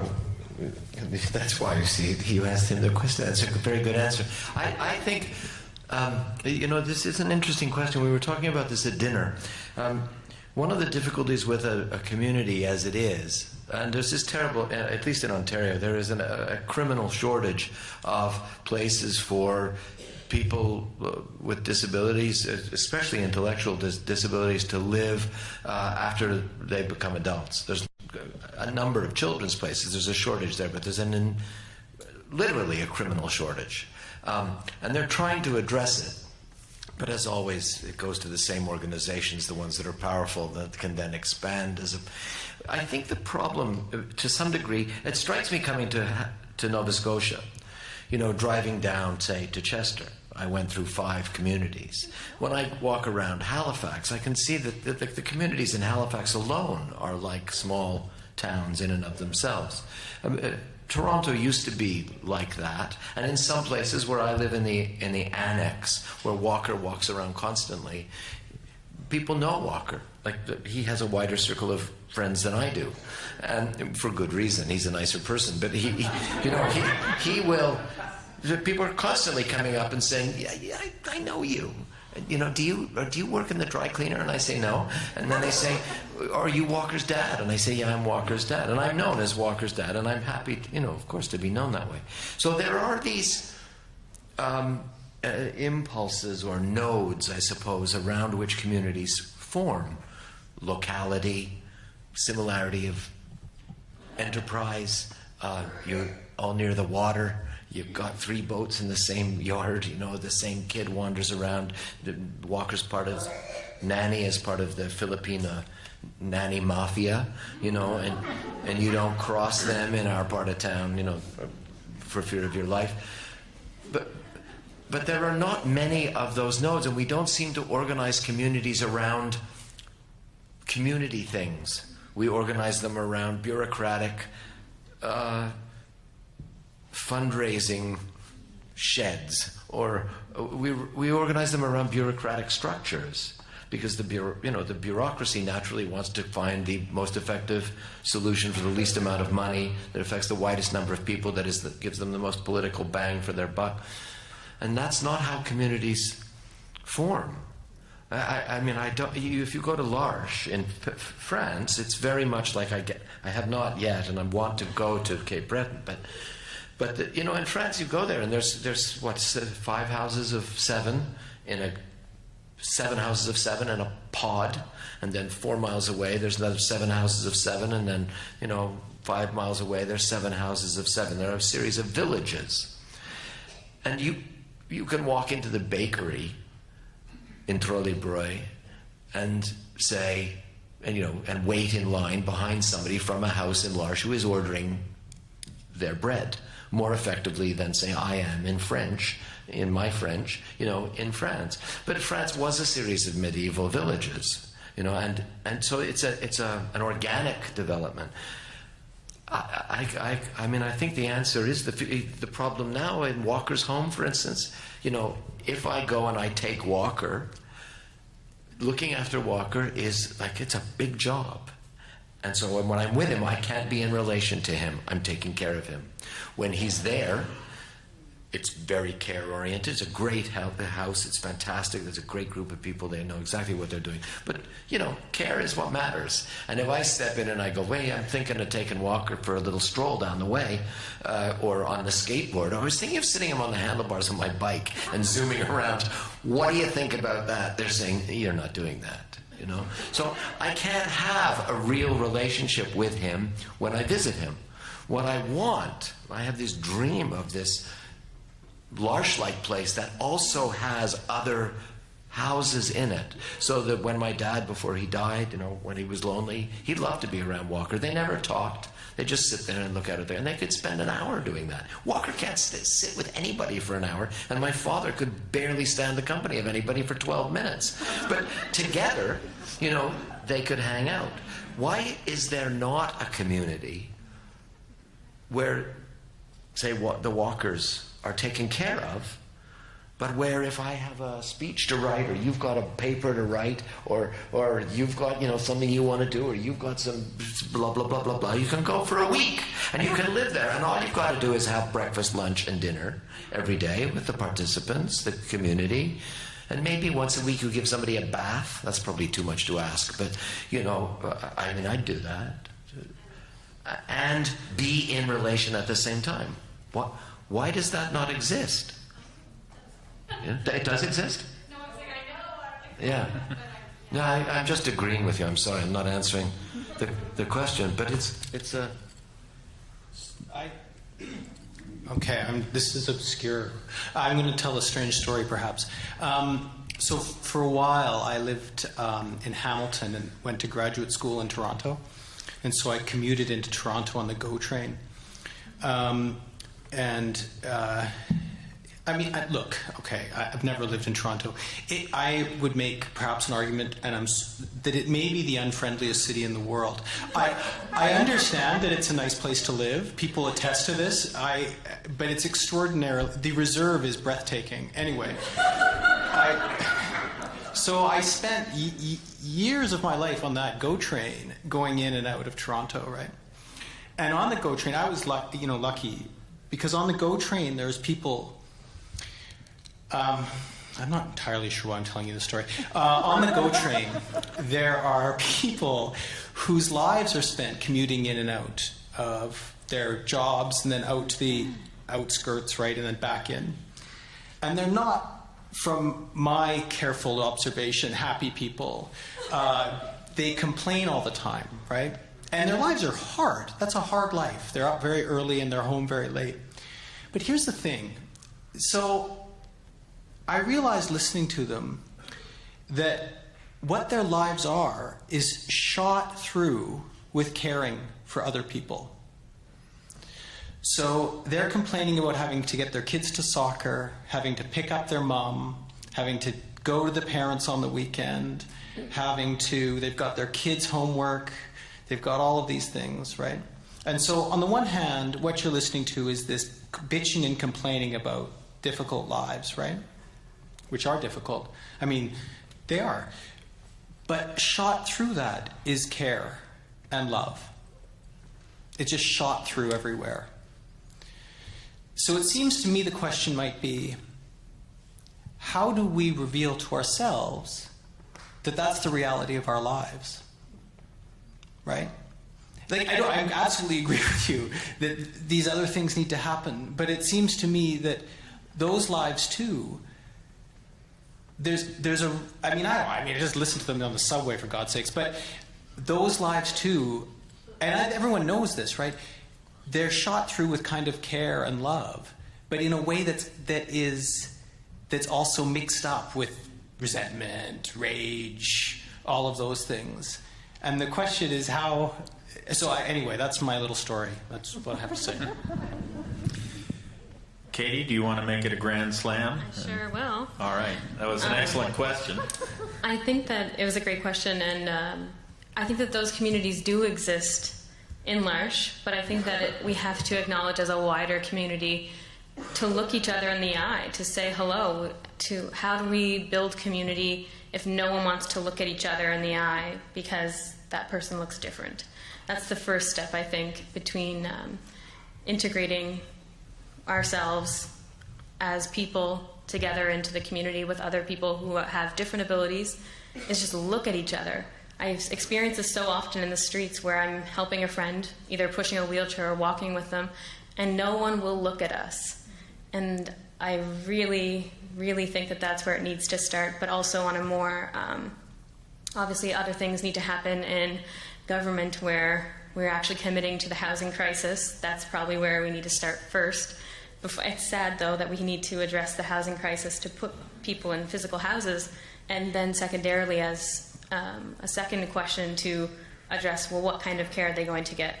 I think that PATH and MAPS and a lot of other person-centered care techniques are happening, and that's currently what my focus of study is right now. And everyone who is hearing about those ideas are saying, like, there's such a visceral rightness, there's such an intense agreement. People are like, yes, like, this is it. Why aren't we just, like, treating people with dignity and respect? And it's like, that's a question that you have to answer yourself, my friend. And so I think that we, as a community, need to do our part, and to get to know your neighbor, to get to know people who are different from you. And I think that secondarily we need to address the issues with housing and issues with the quality of care that is also provided or available or not available. So thank you.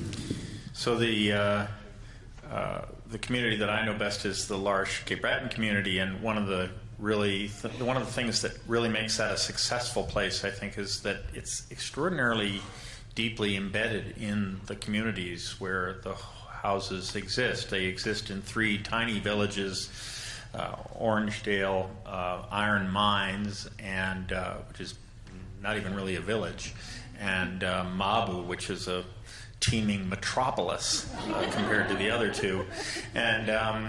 And you know, there's 3 or 4 people who have part-time jobs in some of the retail establishments in Waikagama, and there's at virtually every event there will be people from the L'Arche community present, and they're well known within the community, and it's to me it's a huge part of the success of the organization.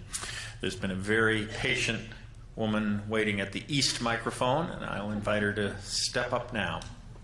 Hi there. My name's Heather. I've been involved in a therapeutic riding program, and also my university had a program called SMILE, which was just like a recreational program for children with disabilities. Most recently, I worked as, my job title was inclusion worker, so I was interested in talking or touching on what Mr. Brown had said about the illusion of inclusion. At various points in that job as a camp counselor, inclusion worker, I faced frustrations when told that me and the child I was working with should have been participating in the activities with all of the other children because that was inclusion. And that wasn't always possible, and that wasn't always what me and the child that I was working with had decided was best for that day. So I guess I'm interested in, is there a different or more valuable approach to inclusion and having that in a camp or recreation or any other therapeutic session? You're nodding knowledgeably. Would you like to also answer that? You can go first. Well, you know, that's a good question. And I don't mean to insult the many, many accomplishments of the inclusion movement, especially for physically disabled people, and especially within the school systems. You know, you can now get into a school. You know, there are ramps galore. It is practically a fun house of ramps. You know, at Walker's School, and there's skateboarders on them. There's people sliding down them. I mean, you know, they've got everything, right? So the school system's great. It's just that at 18, you're kind of dropped on your head, I mean, both Walker and the caregiver. I mean, it's much, much harder when you get into the so-called real adult world. My sense of things is that inclusion, as we see it, is it's a bit academic. It's an academic study. It began as an educational academic study. It began as a cause with observable, you know, seekable results. They got seekable results. The politicians said, right, we can measure this program by number of ramps installed. We've installed 10 million. We've succeeded. Everybody's included. You know, it got politicized and got away. I think inclusion actually means inclusion in a community. You know, when Walker can go for a walk with Olga and 5 people say, hey, Walkie, how you doing? How's that jackass, your dad? You know, that's inclusion to me. That's real inclusion. It's his place. It's his community. He feels like it's his community, and he is a valued member who has a contribution to make, no matter how subtle that contribution is, and no matter how unwilling many people are to see it as a contribution, because it forces them to recalibrate their measure of what a successful life is. But if he feels it, and I can feel it when he feels it. I don't know how you're going to put that in a progress report to the Ministry of Social Services. I don't know how they measure that, but they should measure that. It's inclusion in a community that he can call or would call his own, and would be happy to do so if he could. That's the kind of inclusion and I think there are so many things that Walker's included in that he can't do. I remember when he was in grade 4, I think. I'm rambling on, but you know, the inclusion thing in Ontario, hideous place that it is. Reserved, I'm sorry. We call those people, we call them the go people. Go, do we? I was one of the go people. We have a name for the go people. I was all go. But when Walker was 4, he went to a Play and Learn, a great school. But that was the first time I encountered dedicated teachers, people who dedicated themselves to the disabled, and they automatically heroes for life. I mean, I cannot say enough good about those people. But the government, keen to measure what it could measure, anything it could measure, insisted that all students get report cards. So Walker got a report card, and it would say he's making sounds. I go, that's good. Is he very good at the sound? He's very good at the sound. I don't know if he's so good at the good sound, but he's got the sound. But I trained him to do the sound. I got to do the sound myself very well.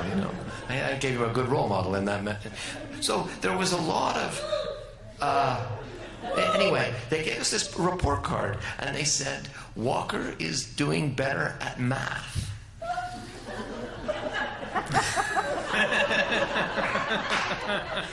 And I'm reading this thing, and I'm thinking, math?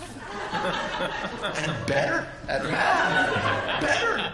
So, we had this fantastic time. We'd say, hey, Walkie, good for you, 2 + 2 is 4. And then we, blow him a kiss and make a noise, and he'd laugh, But that is an inclusionary policy. It's not the kind of inclusion that's necessary. This business of creating community that not just the disabled, but that we feel integrated into, that we integrate ourselves into, that's the kind of inclusion you need, I think.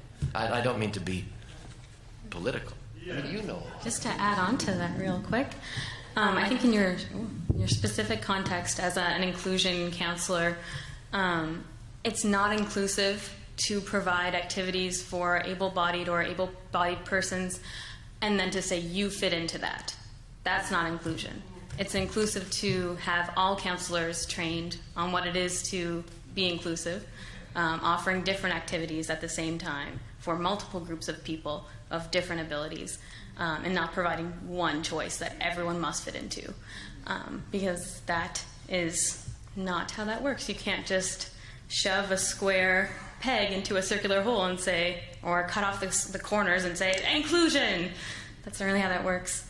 I think that it is ignorant to try and belittle your efforts to include the person you are working with, because you're doing all that you can do, and if they're not willing to make any concessions or to negotiate the ways in which they are together and they spend their time at camp or with other children, then that's not inclusive at all. Yeah, you should ask them to reconsider how many people are trained on inclusive camp counseling. I'm sorry. Steve, do you want to weigh in on that? You want to weigh in? May I? Yeah. Thanks very much. I just wanted to share a quick reflection. We talk about inclusion and the challenges that are attached to it, and I think we're quite right. There are a lot of them for a variety of reasons. But as you're talking about that, the thing that occurs to me is it's really only been a generation that anybody's ever talked about inclusion. I've worked with disabled people and disabled people's organizations in 35 countries around the world, and in a lot of those countries, inclusion is not even a concept that enters into the discussion. There are institutions, people spend their lives in those institutions, and that's accepted because that's the way they think it should be. We are moving as a society towards inclusion. It's not fast, it's not simple. There are deep and challenging questions attached to it, and I think that organizations like LARGE play a valuable role in that. So I think, for me, I find it enormously frustrating. Many of the things that you talk about, I see on a day-to-day basis, and I agree wholeheartedly with you.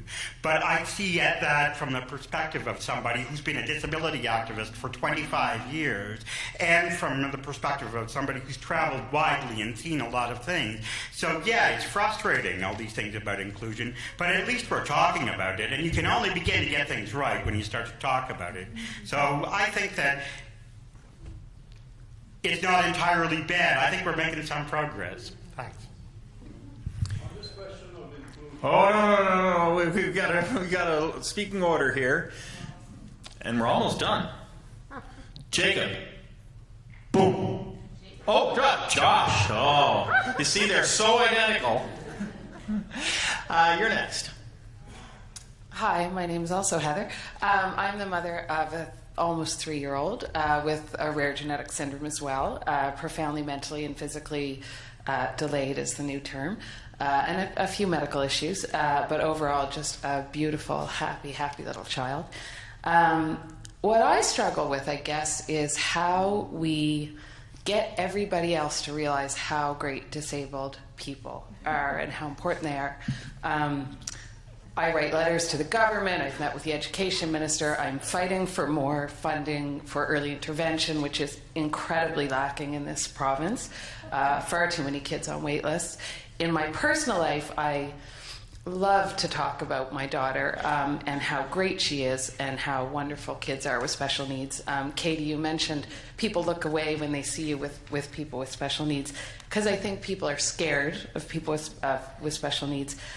Many people engage me to talk about my daughter because they don't realize how profoundly challenged she is. She's just this gorgeous, sweet, tiny little girl. So at 3 years old, she looks like a baby. And when they realize, or when I say, oh, she's 3 and she's this and that, you can tell they're instantly uncomfortable.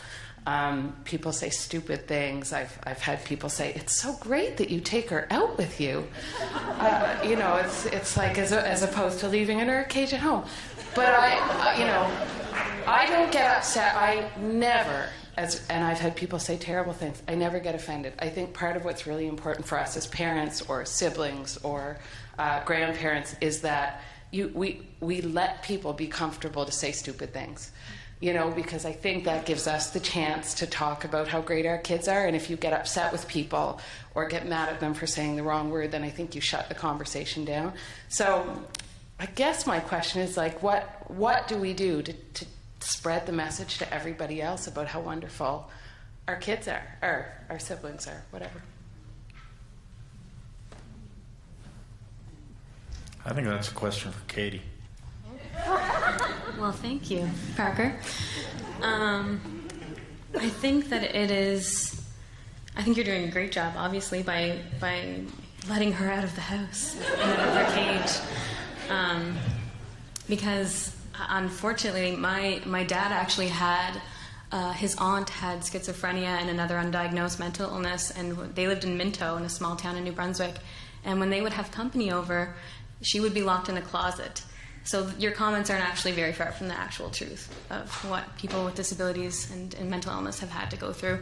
But I think that what we can do to make other people realize how awesome we all are with our abilities and disabilities and delays, I think is to shout it as loud as we can, and to befriend everyone who will listen, and to let the people who say stupid things put their foot in their mouth by showing you, or by showing them your daughter and all of the capabilities that she has and all of the gifts that she has to offer.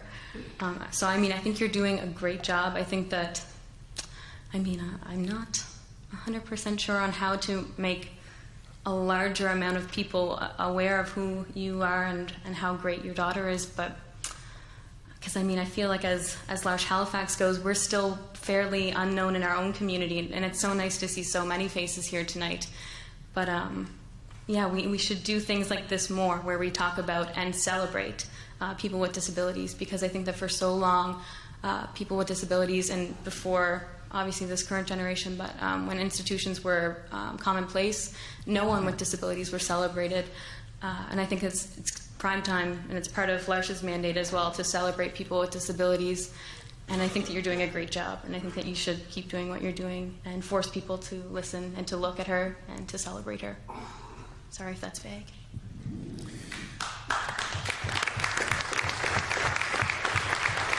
I'm being urged to bring the meeting to a close, so we'll just have this woman who's been waiting at the east microphone, and then we have a bit of a closing comment coming. Hi, I'm Kathy, and the one word that keeps coming to my mind that we're kind of maybe all talking about in some way, I would put up the word risk up there, the risk of being vulnerable. And I know as a family that's lived with it for 21 years on the with side of living with disability and seeing the own ugliness of my own heart and lives when you get smacked and you smack back. You don't take the mature approach. You don't, so I hear all that, and it's good to laugh as well as cry over ourselves, and I think to press on and to keep taking risks and not say, okay, I can't deal with you, so someone else is going to have to some point, and how all that works. And I think one of the other things with risk, and I don't want to say too much more, is just in terms of, I think, Heather's comment about how do we do this as a community. One thing that we've tried to do is take risk of just being in the community. And we're not sure what it's going to look like on Queen Street in Fredericton when I'm being attacked on the street because I want to go to the bank, and I'm pushing the envelope on this. And how is the public going to respond to this? And you've experienced that as well, Katie. So this idea of being risk and keep taking risks. And maybe sometimes they're great successes and sometimes it seems like an utter failure. And we're not going to stop. We're going to keep doing it until we take more baby steps of success with it. And I think it's role modeling for our communities of what it looks like to live with each other and with our own ugliness sometimes, So I was just interested, I don't know if we have time or not, but if people could just share the idea of risk-taking in their own lives in terms of working with being with disability. Thank you very much. Is Patrick McGrath or McGraw? McGraw. Okay. So I want to thank everyone who asked questions. Those were wonderful questions, and it just flew by as far as I'm concerned, but it's over now. And thank everyone for coming. Thank our panelists so much. But to formally thank our panelists, I want to introduce Gray Gillies and Patrick McGraw from the... You go by both. Okay, I'd like to introduce Gray Gillies and Patrick McGraw. Okay, excellent. Who are going to thank our speakers. Well, yes. I thank you so much. Thank you to all of the speakers for your thoughtful words. But I think more than that, I'd like to thank you because words are symbols of ideas, of meanings that exist in the world. And thank you for more than your words. Thank you for living vulnerability. Thank you for giving voice to it. Thank you for giving voice to our people and to each of us here. And thank you for that. Pat, did you want to say any thank yous? I'd love to say, is this thing on? Yes. I'd love to say thank you to our panelists for two things, for their great speeches and for the nice evening tonight before we came here. And because L'Arche is important to everyone. Long live L'Arche.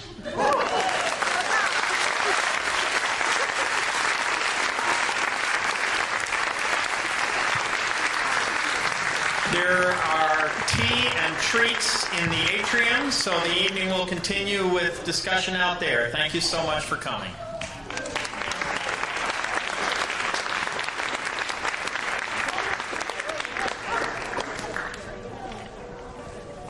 Oh, but there is